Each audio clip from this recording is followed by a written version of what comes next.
Donald Trump is panicking as his July 4th fireworks event is already becoming a complete and utter failure. It seems it will be even more catastrophic than this so-called Great American State Fair that nobody showed up to, which is a national humiliation ritual. We've been covering that each and every day. What we're learning about Donald Trump's July 4th fireworks event is that it won't even begin until 11 p.m. at night. What fireworks event begins at 11 p.m. at night? This isn't like New Year's or something. So children likely won't be able to attend. There's going to be a heat wave during the day. And so you have the mayor of Washington, D.C., and you have other organizations warning people about the chance of passing out. And there's massive health consequences that can take place. One of the reasons that the fireworks won't start until 11 p.m. Donald Trump plans on giving a 90-minute to 2-hour speech during the evening because he wants to turn it into a Trump MAGA fest. And so that's why the fireworks won't start until 11 p.m. Also, there's a high potential for thunderstorms to take place that night. Also, these fireworks are going to lead to the D.C. Reagan National Airport being shut down for most of the day on the July 4th, also being shut down for some of July 5th. And also on July 3rd, there will be a massive portion of the day that the airport will be shut down because of what Donald Trump is planning. Donald Trump has claimed that this will be the biggest fireworks show in history, but it seems like it will be one of the biggest duds and biggest failures in history.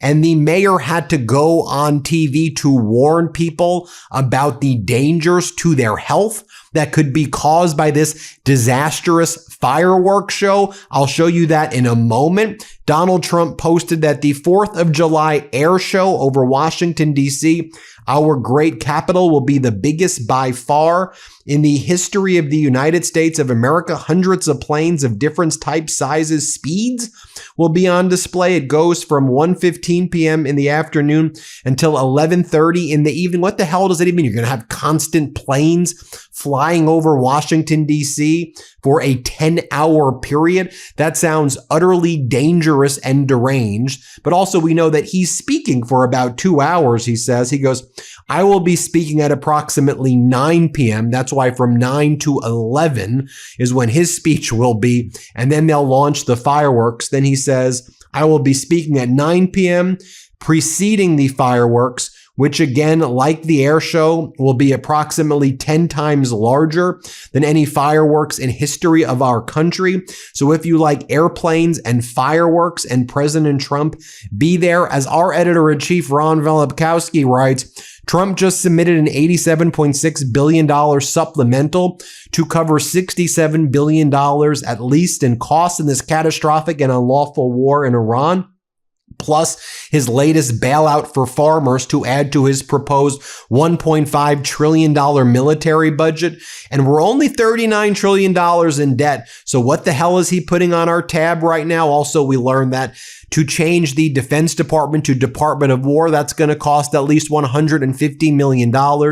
Donald Trump is apparently going to be demanding $500 million in taxpayer dollars for his so-called golden ballroom. This is turning out to be a complete and utter disaster. Let me share with you what the mayor of Washington, D.C., Mayor Bowser, said about the July 4th fireworks, how they won't start until 11 p.m., and how this poses a very serious health risk. And she warns at this point, you can't have your children out there. You can't really have people who are older there. People have to be very careful, especially if you're standing out in the Washington, D.C. heat all day. Folks, this is a recipe for an utter disaster. Here's what Mayor Bowser had to say. I mean, have you ever heard of a mayor having to go on and warn about the health risks because the president of the United States is imperiling people's lives with a disastrous fireworks show? Here's what she said. Let's play this clip. The fireworks organizers have informed us that they are going to be later than normal and they will last longer. Normally, the fireworks begin at nightfall, around 9 o'clock. This year, we expect that they won't begin until 11 p.m. And that they may last up to 45 minutes. Oh, you don't quote me, but they're going to be longer than in previous years, we are told.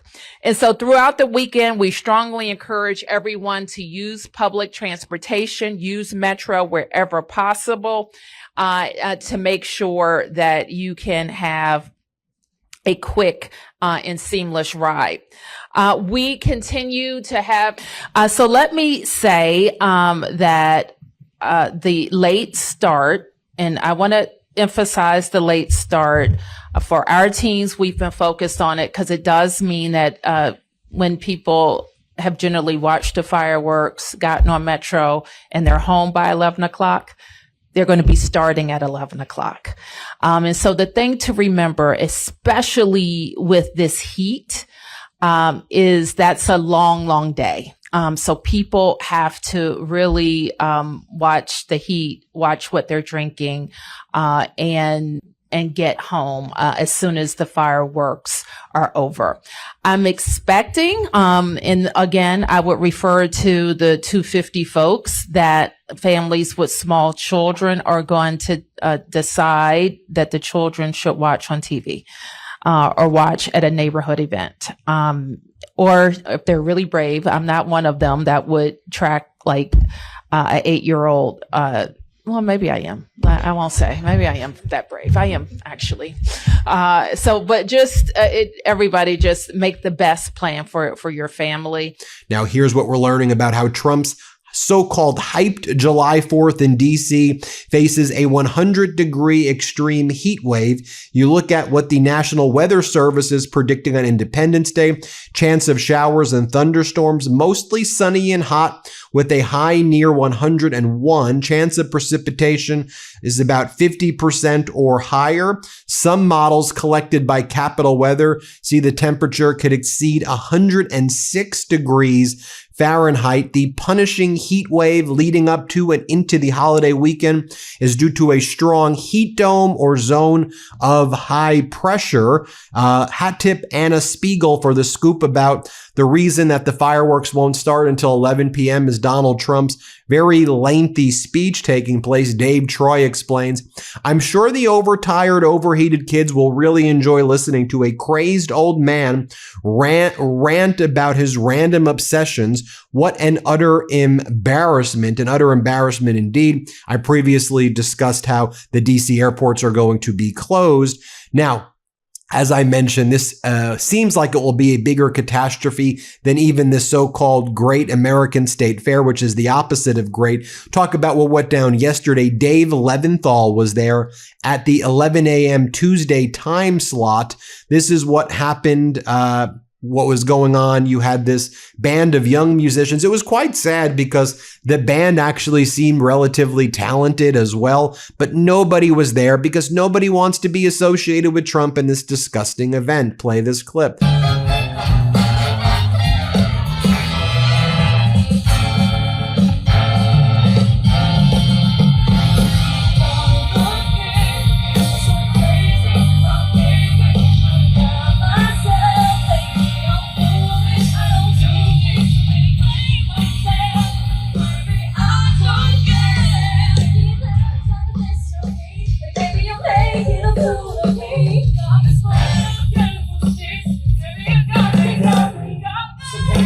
Hat tip to Anarchy Princess, who keeps bringing some great reporting. She says, no cotton candy at the fair, but you can get a $200 American jersey, which looks cheaply made in my opinion, or a $47 MAGA hat.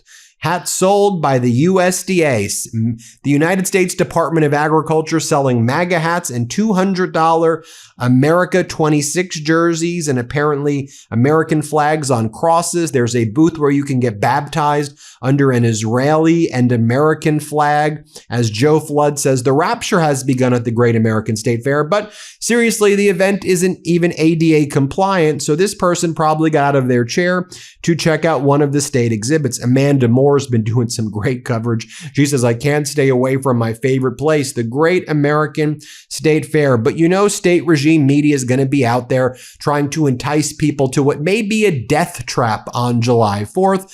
And even as nobody's showing up, you have Fox and all of these state regime media outlets pretending that this is like a great event.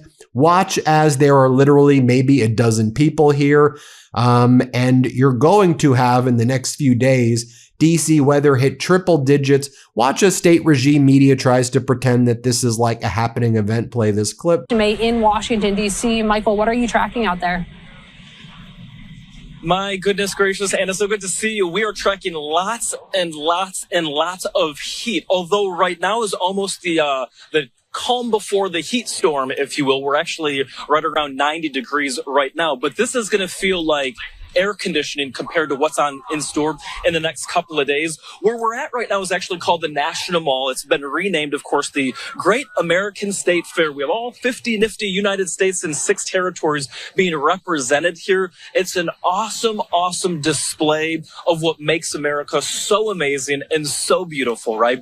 But the problem is that there's hundreds, if not thousands of folks here, and that heat is going to become a very big issue. So there's a lot of folks that are going to be out and about here, and we want to at least make sure that we mention that by the time we get to Thursday and especially Friday, our feels like temperature is literally going to feel like a sauna.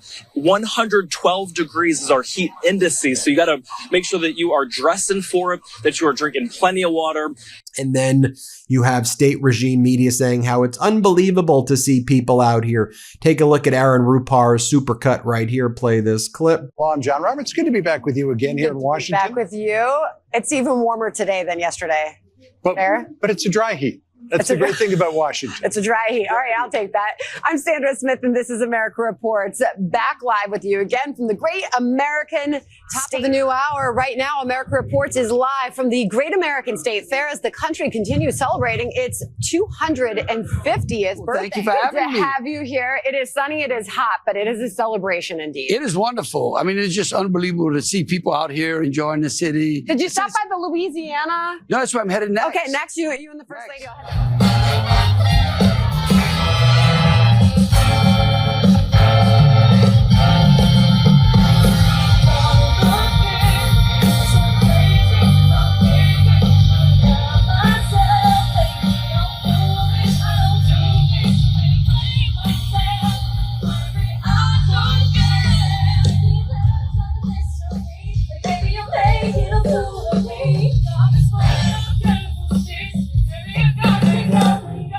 Of days. Where we're at right now is actually called the National Mall. It's been renamed, of course, the Great American State Fair. We have all 50 nifty United States and 6 territories being represented here. It's an awesome, awesome display of what makes America so amazing and so beautiful, right? But the problem is that there's hundreds, if not thousands of folks here, and that heat is going to become a very big issue. Aaron Rupar also explains there are more people in my garage watching. Here, play this clip right here. Top of the new hour. Right now, America Reports is live from the Great American State Fair as the country continues celebrating its 250th birthday. And just short distance from here. And Governor Jeff Landry said the following when he was on, and you can see that there's just nobody there as well. He's the guy who wants to take over Greenland. He's the envoy to Greenland. He's also the governor of Louisiana. Play this clip. Well, thank you for having me. Good to have you here. It is sunny, it is hot, but it is a celebration indeed. It is wonderful. I mean, it's just unbelievable to see people out here enjoying the city. Did you stop by the Louisiana? No, that's where I'm headed next. Okay, next you and the First Lady will head there. Okay, so. And by the way, if you do check out the fireworks, you can see all of the various Trump destruction of DC in action. A New York Times analysis found that despite Trump's promises that private donors would cover all of his self-aggrandizing projects, as Amy Skiskin says in DC, in reality, these projects are costing the taxpayers billions. Trump isn't paying for it. His right-wing oligarch friends aren't paying for it. Taxpayers are. So the White House ballroom, $500 million, taxpayers are paying for it, and Trump funneled a no-bid contract to his buddies. When it comes to all these other projects, Kennedy Center, $250 million from taxpayers. $400 million for the bunker and security. $500 million for the actual ballroom itself. $16 million at least for the reflecting pool. And that's what's going on, folks. We'll keep you posted every step of the way. As always, hit subscribe. Let's get to 7 million. Thanks for watching, y'all. Want to stay plugged in? Become a subscriber to our Substack at MeidasPlus.com. You'll get daily recaps from Ron Filipkowski, ad-free episodes of our podcast, and more exclusive content only available at MeidasPlus.com.